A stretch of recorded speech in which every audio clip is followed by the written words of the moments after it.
મિત્રો હોલ પેશારે 26 ઓક્ટોબરના રોજ લીંબડી મુકામે ચૈતર વસાવાજીના અધ્યક્ષસ્થાને જે જનસભા યોજાઈ, જેમાં હજારોની સંખ્યાની અંદર લોકો આમ આદમી પાર્ટીમાં જોડાયા, જેથી દાહોદ જિલ્લાના ભાજપા નેતાઓ બોખલાઈ ગયા અને એમના પેટમાં તેલ રેડાયું, જેથી અમારા આમ આદમી પાર્ટીના ઈમાનદાર નેતાઓને ધાક ધમકીઓ આપવાનું એમણે ચાલુ કરી દીધું છે।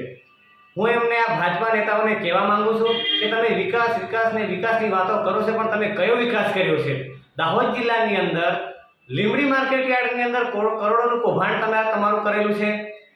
બચુભાઈ ખાબડના દીકરાઓ દ્વારા મનરેગા યોજનાની અંદર કરોડોનું કૌભાંડ છે।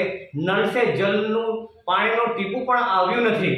સાથે સાથે દાહોદ જિલ્લાનું શિક્ષણ પણ ખાડે ગયેલું છે। કુપોષણમાં તો દાહોદ જિલ્લો મોખરે છે। જો તમે વિકાસ જ કર્યો હોય તો અમારા દાહોદ જિલ્લાના જે આદિવાસી મિત્રો છે એમને કેમ ઉપલેટા કલાવાડ મજૂરી કરવા માટે જવું પડે છે? અત્યારે બસ સ્ટેશનની અંદર તમે જોઈ શકો છો કે ત્યાં ટોળાને ટોળા અમારા આદિવાસી મિત્રો જોવા મળે છે। જો તમે વિકાસ જ કર્યો હોય તો અમારા જે બેરોજગાર યુવાનો છે એમને તમે રોજગારી કેમ નથી આપી શક્યા?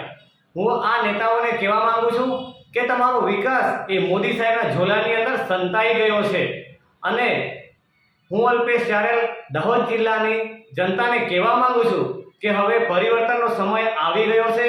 આ નેતાઓને ઘર ભેગા કરવાનો સમય આવી ગયો છે, એટલે તમે હવે આ ભાજપા નેતાઓની વાતોમાં આવો નથી અને આ જે કૌભાંડીઓ છે, ભ્રષ્ટાચારીઓ છે, એમનો ગરબો હવે 27ની અંદર આપણે ઘર ભેગો કરી દેવાનો છે।